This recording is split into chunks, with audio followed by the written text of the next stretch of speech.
ॐ सहनाववतु सहनौ भुनक्तु सह वीर्यं करवावहै तेजस्विनावधीतमस्तु मा विद्विषावहै।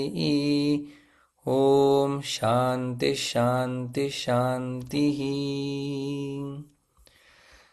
सच्चिदानन्दरूपाय विश्वोत्पत्त्यादिहेतवे तापत्रयविनाशाय श्रीकृष्णाय वयं नुमः। कृष्णाय वासुदेवाय हरये परमात्मने प्रणतः क्लेशनाशाय गोविन्दाय नमो नमः। वंशी विभूषितकरान्नवनीरदाभात् पीताम्बरादरुणबिम्बफलाधरोष्ठात् पूर्णेन्दुसुन्दरमुखादरविन्दनेत्रात् कृष्णात् परं किमपि तत्त्वमहं न जाने। ठीक आहे. कृष्णाला सोडून दुसरं कुठलंही तत्व आम्हाला माहिती नाही. ओम श्री परमात्मने नमः. अथ द्वादशोऽध्यायः. अर्जुन उवाच एवं सततयुक्ता ये भक्तास्त्वां पर्युपासते ये चाप्यक्षरमव्यक्तं तेषां के योगवित्तमाः. निर्गुण उपासनेचा मार्ग श्रेष्ठ का सगुण उपासनेचा मार्ग श्रेष्ठ, किंवा निर्गुण उपासनेने देवापर्यंत लवकर जाऊ का सगुण उपासनेने देवापर्यंत लवकर जाऊ, किंवा सगुण उपासनेचा मार्ग सोपा की निर्गुण उपासनेचा मार्ग सोपा, हे मला सांगा. कारण की सगुण ब्रह्मश्रेष्ठ का निर्गुण हे त्याला आधीच माहिती होतं. म्हणून भगवंताचं उत्तर, मय्यावेश्य मनो ये माम नित्ययुक्ता उपासते श्रद्धया परयोपेताः ते मे युक्ततमा मताः. भगवंताने सांगितलं सगुण उपासनेचा, सगुण भक्ती हा मार्ग सोपा, सगुण भक्ती हा मार्ग लवकर पोहोचणारा, असं. मग सगुण भक्तीमध्ये सगळ्यात महत्वाचं काय त्यांनी सांगितलं, श्रद्धा. श्रद्धा, परया श्रद्धा म्हणजे खूपच अत्यंत पराकोटीची श्रद्धा ज्याच्याकडे आहे आणि जो भक्ती करतो तो श्रेष्ठ. आपलं काय होतं गंमत, आपली गंमत बघा काय, भक्ती करतो श्रद्धा कमी, श्रद्धा पण आहे भक्ती पण आहे, हे दोन्ही एका ठिकाणी येतच नाही. तुकाराम महाराजांचं नाव आलं की वाटतं तुकाराम गाथा तरला आहे का नाही, कसं तरला असेल, लगेच शंका, श्रद्धा कमी.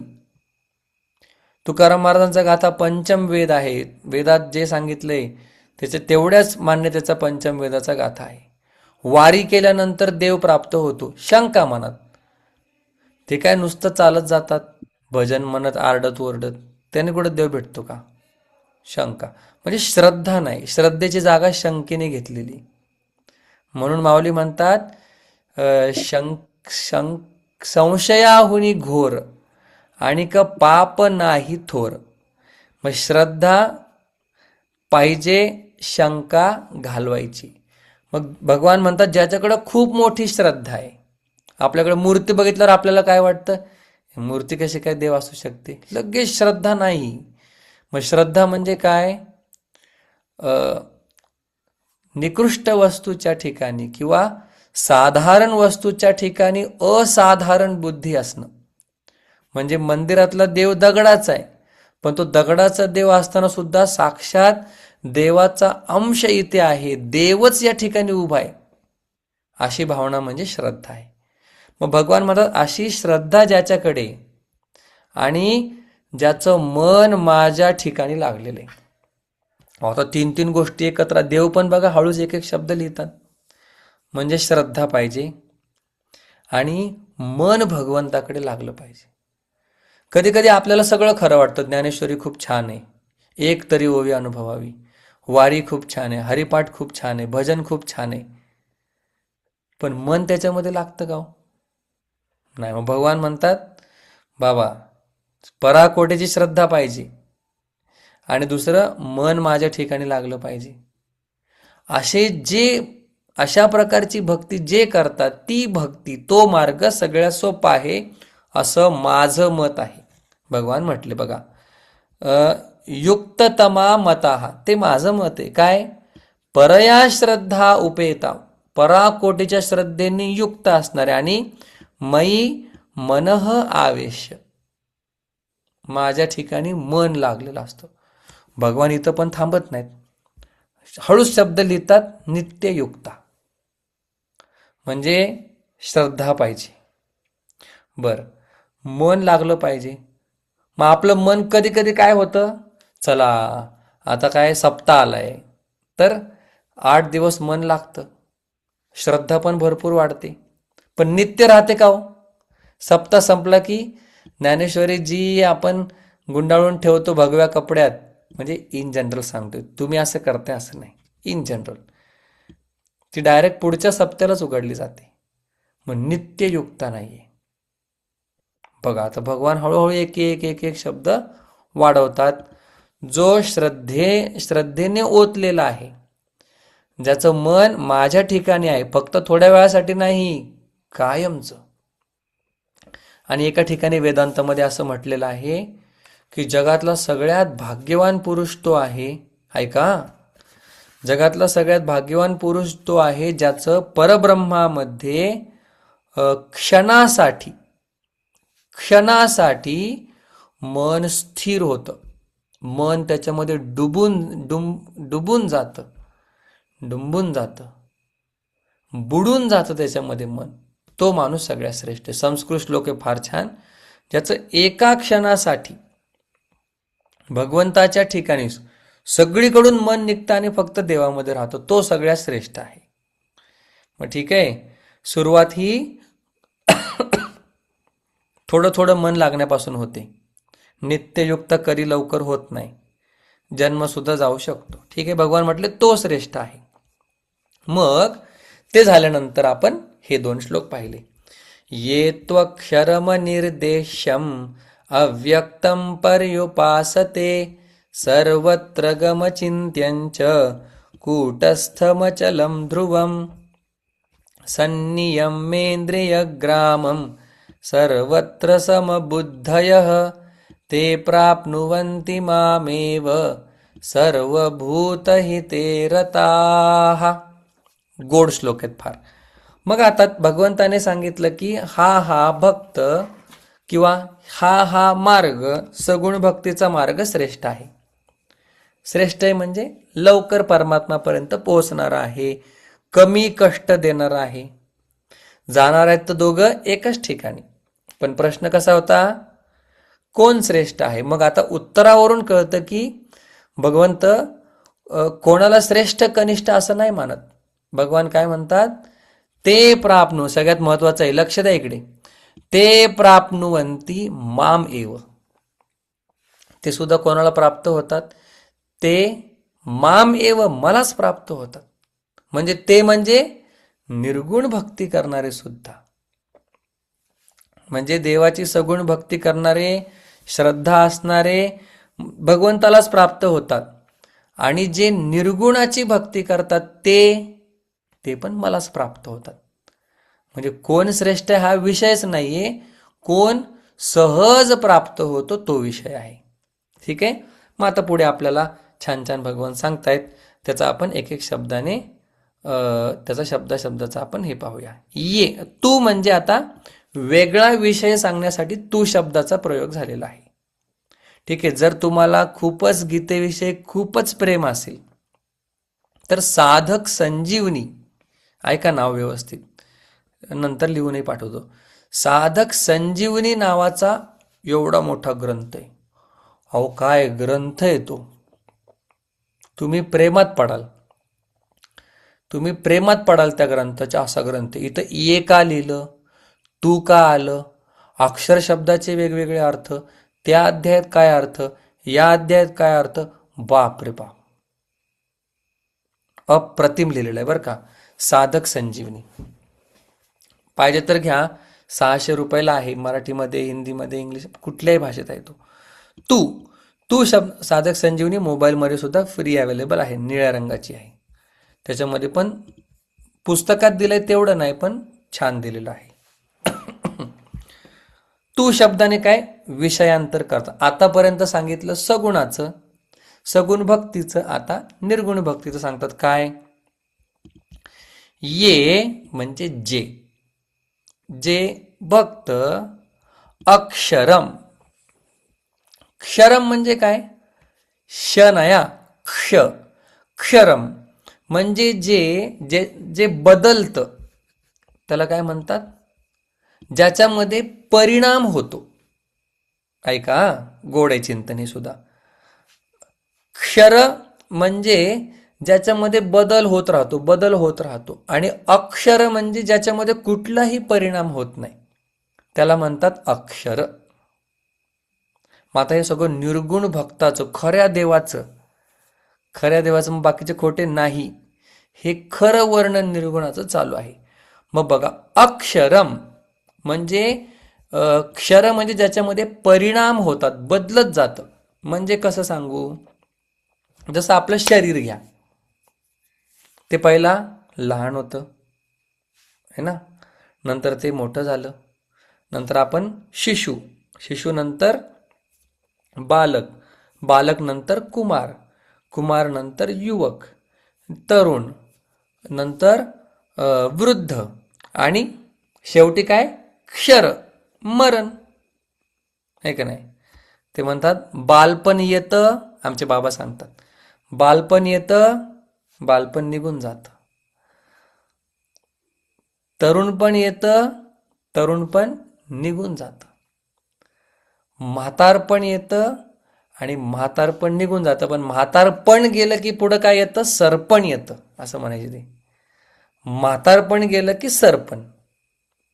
किंवा असं म्हणायचे दुसऱ्या पद्धतीने, बालपण येतं जातं, तरुणपण येतं जातं, म्हातारपण येतं जातच नाही, ते घेऊनच जातं आपल्याला. काय महात्म्यांचे शब्द आहेत हे. बालपण येतं जातं, मोठे होतो आपण. तरुणपण येतं जातं, मग आपण म्हातारे होतो. म्हातारं झाल्यानंतर पुढं काय? सरपण, म्हातारपण, सरपण, आणि ते पण नाही तर म्हातारपण जातच नाही, घेऊनच जातं आपल्याला ते. बरं, असू द्या. मग ज्याच्यामध्ये कुठलाही बदल होत नाही, जे कधीच जात नाही, त्याला काय म्हणायचं? अक्षरम. आता 6 बदल मी तुम्हाला फक्त इथे लिहून देतो, फक्त आपल्याला माहिती असावे म्हणून. संस्कृतमध्ये आहेत ते. अस्ति, जायते, वर्धते, विपरिणमते,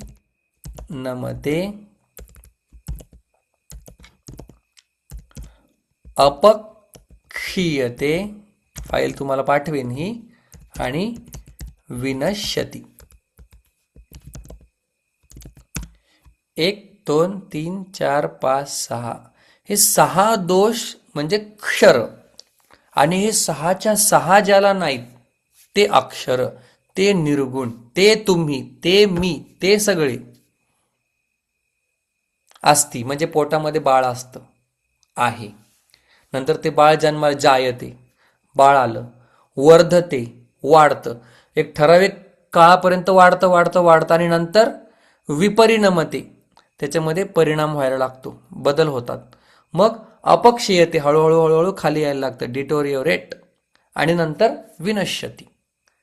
राम नाम सत्य, राम बोलो बाई, राम बोलो, आमचे बाबा म्हणायचे. मग ह्याला काय म्हणतात? क्षर, ज्याच्यामध्ये बदल बदल बदल बदल होत नष्ट होतं, पेरिश त्याला इंग्लिशमध्ये म्हणतात. आणि अक्षर इम्पेरिश, इम्पेरिशेबल. ठीक आहे, कळालं? निर्गुण ब्रह्म, ज्याच्यामध्ये काहीही चेंजेस नाहीयेत असा. ठीक आहे. अनिर्देश्यम, एकेका शब्दाचा अर्थ पाहतोय. अनिर्देश्यम म्हणजे निर्देशम, समजा हा मार्कर आहे, मग मी तुम्हाला काय म्हणू शकतो, हा मार्कर आहे, म्हणजे मी या मार्करचा निर्देश करू शकतो. करेक्ट. या मार्करचा हा मार्कर आहे, निर्देश केला मी. अनिर्देशम, ज्याचा निर्देशच करू शकत नाही, ते निर्गुण ब्रह्म. ते तुम्ही, ते मी, ते सगळे. हा हा अनिर्देश, ज्याचा निर्देश करू शकत नाही. का नाही करू शकत? एकच पॉइंट, ज्या वस्तूला आकार असतो, ऐका, ज्या वस्तूला आकार असतो त्याचा निर्देश तुम्ही करू शकता. मग तुम्ही म्हणाल सर, आकाश जे आहे या बाजूला स्पेस, त्याचा निर्देश आपण करू शकतो, त्याला तर आकार नाहीये. पण आपण सोपं बघतोय. स्पेस टाइम या कॉम्प्लिकेट कॉन्सेप्टमध्ये आपण नाही जात. का? आपण सर्वसामान्य माणसं आहोत, आहे का नाही. ज्या वस्तूला आकार आहे तिला दाखवता येतं, आणि अनिर्देशम त्याला दाखवताच येत नाही, त्याच्याविषयी बोलताच येत नाही. काय सांगायचं? सांगताच येत नाही. मग अनिर्देशम, ज्याचा निर्देशच करता येत नाही, ते निर्गुण ब्रह्म. का? तर त्याला आकार नाही म्हणून ते अनिर्देश. समजा आकारात असणाऱ्या वस्तूच आपण निर्देश करू शकतो. मग ज्या भगवंत अनिर्देश आहे म्हणजे काय? त्याला आकार नाही. अशा देवाची उपासना करणारे अव्यक्तम. पुढे चलतोय आपण. अव्यक्तम, अव्यक्तम म्हणजे जे आपल्या डोळ्यांनी दिसत नाही, आपल्या कानांनी ऐकू येत नाही, आपल्याला ते कुठल्याही इंद्रियाच्या द्वारे कळत नाही. शब्द, ऐका, जाऊ ते लय खोल होतंय का? बरं ठीक आहे. अव्यक्तम, कुठल्याही इंद्रियांच्या द्वारे ते कळत नाही आपल्याला. डोळ्यांनी दिसत नाही, आकार नाहीये. नाकाने कळत नाही, त्याला वास नाहीये. कानांनी कळत नाही, त्याला शब्द नावाचा गुण नाहीये, है ना. स्पर्शाने कळत नाही, आपलं त्याचं कॉन्टॅक्टच होत नाही. असं अव्यक्तम, इंद्रिय अगोचरम, शंकराचार्यजी सांगतात. पुढे शब्द आहे पर्युपासते. पर्युपासते म्हणजे चांगल्या प्रकारे त्याची उपासना करतात, म्हणजे त्याचं ध्यान करतात. मग आता शंकराचार्यजी इतकं सुंदर लिहितात. शंकराचार्यजी म्हणतात तैलधारावत ध्यान. दोन प्रकारचं ध्यान असतं. कसं? जसं आपण तेलाची धार आपण जर अशी सोडली भाजीवरती, किंवा आमच्या विदर्भामध्ये चटणीवरती, लाल मिरच्याची चटणी असते मस्त, आणि पापळाचा खुळा म्हणतो त्याला, खुळा, त्याच्यात तेल टाकायचं. मग ते तेल टाकल्यानंतर ते असं तुटत तुटत तुटत तुटत पडतं का हो तेल? नाही, सरळ एकसारखी धार राहते. तसं एकसारखी भगवंताचे विचार करणं म्हणजे पर्युपासते. सतत भगवंताचा विचार, सतत भगवंताचा विचार करणं, याला म्हणतात पर्युपासते. आणि दुसरे कसं, तैलधारावत, आणि दुसरं जलधारावत. बघा, आपल्या घरात नळ आहे, तो नळ बंद केल्यानंतर पाणी जेव्हा थांबतं, असं एकदम नाही थांबत, थेंब थेंब थेंब थेंब थेंब पडून काय होतं, शेवटी पाणी थांबतं. मग परिउपासतेचा अर्थ काय आहे? चांगल्या प्रकारे उपासना करतो, त्याला परिउपासते असं म्हणतात. पुढे सर्वत्र गम म्हणजे जो सर्वव्यापी आहे, सगळीकडे उपलब्ध असणारा आहे, सगळीकडे जाणारा आहे, सगळीकडे असलेला आहे, तो परमात्मा. आता पांडुरंग कुठे आहे? खरं पाहिलं तर पंढरपुरात. पांडुरंग आळंदीमध्ये आहे का? आळंदीमध्ये माऊलीत. जर आपण मूर्तीचा विचार केला, समाधीचा विचार केला, तर स्वरूपाने ते सगळीकडेच आहेत. माऊली तुकोबा सगळीकडे. तुकाराम महाराज कुठे आहेत? देऊला. आपले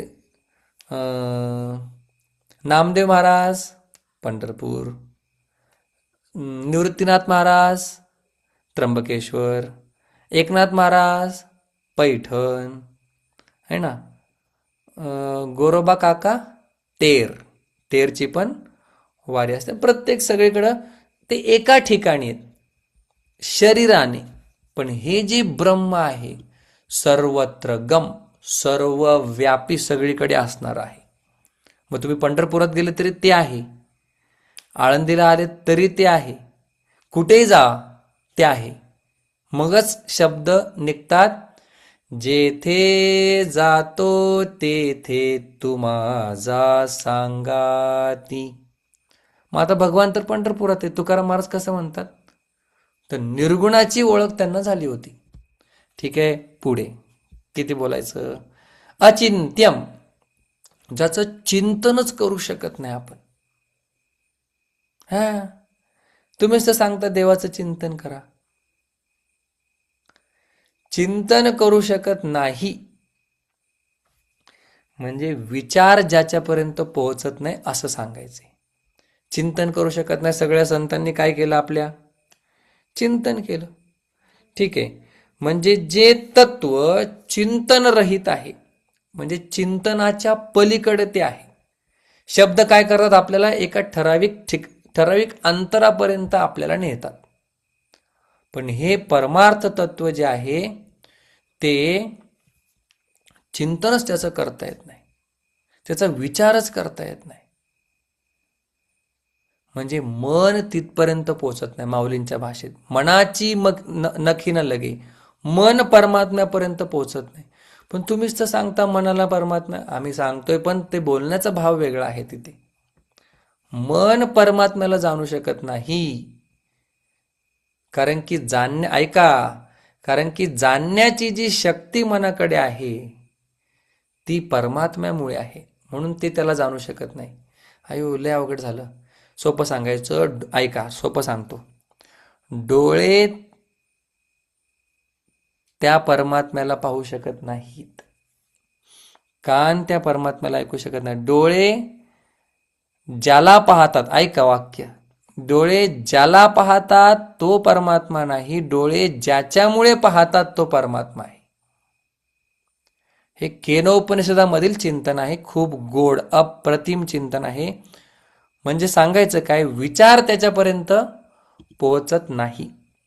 विचारांच्या पलीकडे जो आहे असा अचिंत्य परमात्मा आहे. शंकराचार्य असं म्हणतात की कुठल्याही प्रमाणाचा तो विषय होत नाही, डोळ्याने दिसत नाही, हाताने स्पर्श होत नाही, असा तो आहे. बर,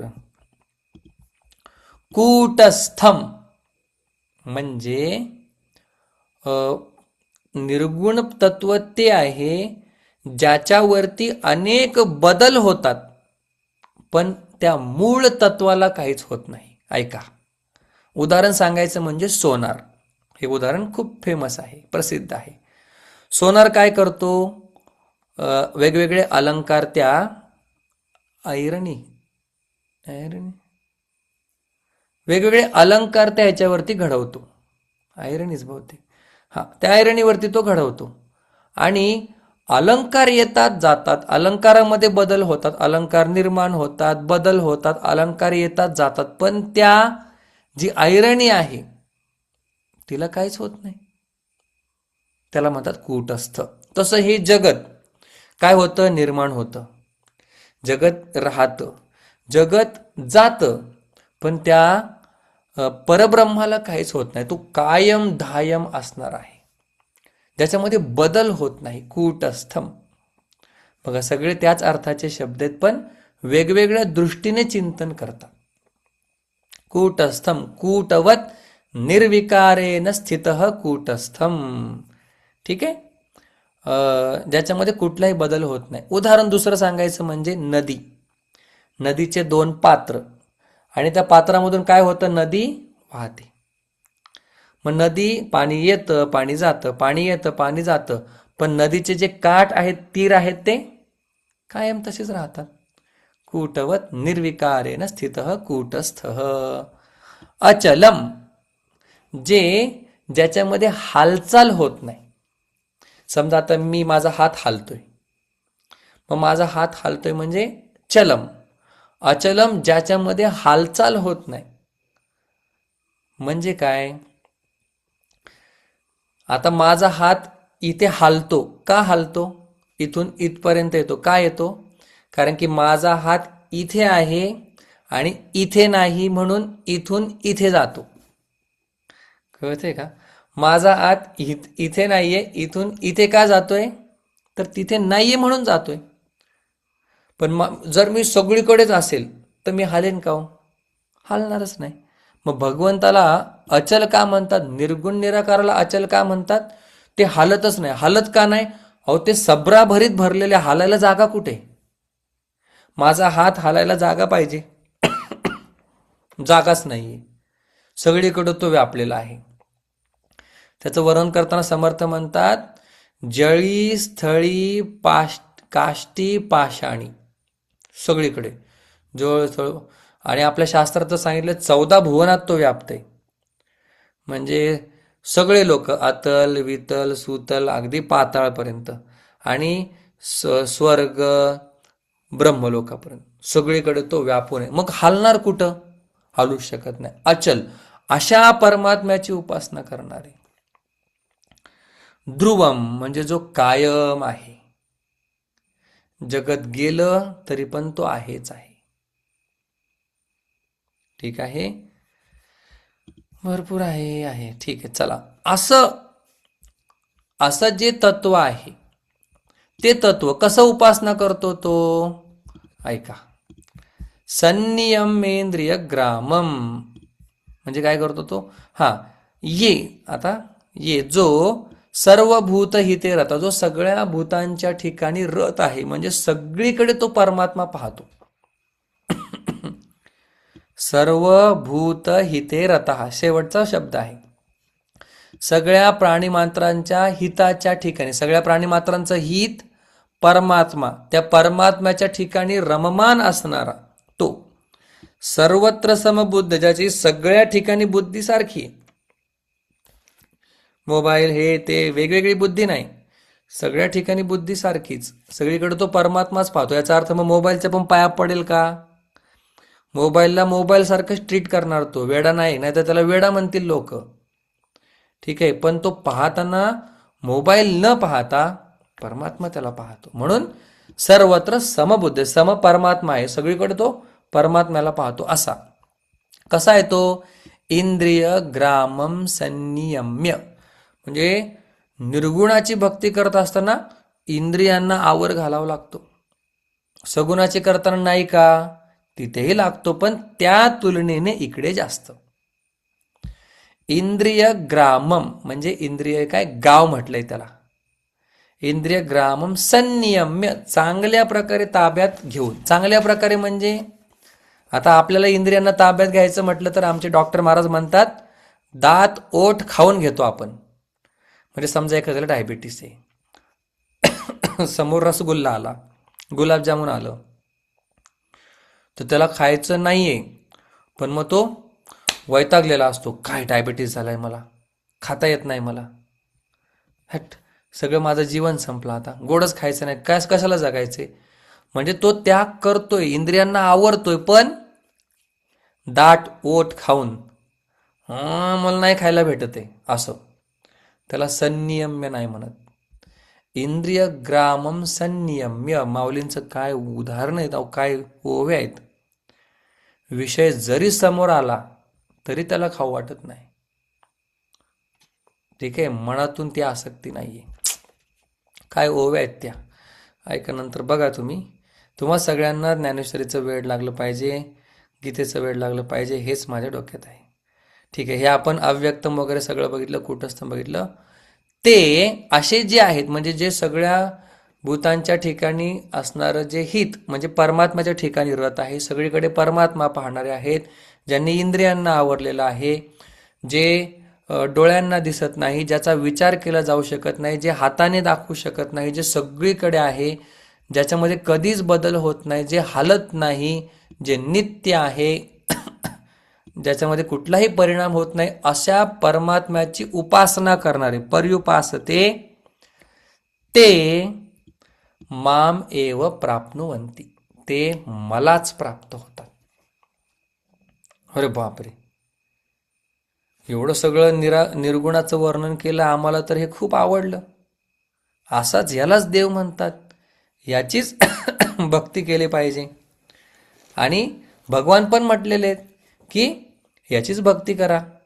का तर ते मला प्राप्त होतात. मग असं असताना निराकार एवढा सोपा, सुंदर, एवढं सुटसुटीत, अजून याच्यामध्ये खोल आहे, हे सगळं कळल्यानंतर किती आनंद येईल. मग अशा निर्गुणाचीच भक्ती आम्ही करावी, आहे का नाही? निर्गुणाचीच उपासना करावी, असं ज्याच्या मनात, कोणाच्या मनात आलं की चला सगुणाची भक्ती सांगितली, पण सगुणामध्ये श्रद्धा, मन देवाच्या ठिकाणी ठेवायचं, नित्य ठेवायचं जरा अवघड वाटते. पण हे त्यातल्या त्यात बरं वाटतं की मनांना आवरायचं, थोडा वेळ इंद्रियांना आवरायचं. ठीक आहे, आपल्याला थोडीशी क्लॅरिटी भेटली, अव्यक्त काय, अचिंत्य काय, मग हे चांगलं आहे, हेच करूया आपण. आणि हे वाटतंय देव आहे, मूर्ती म्हणा किंवा एखाद्या ठिकाणी मंदिरात म्हणा, देव आहे असं वाटतच नाही, कारण की ते माणसाने बनवलंय.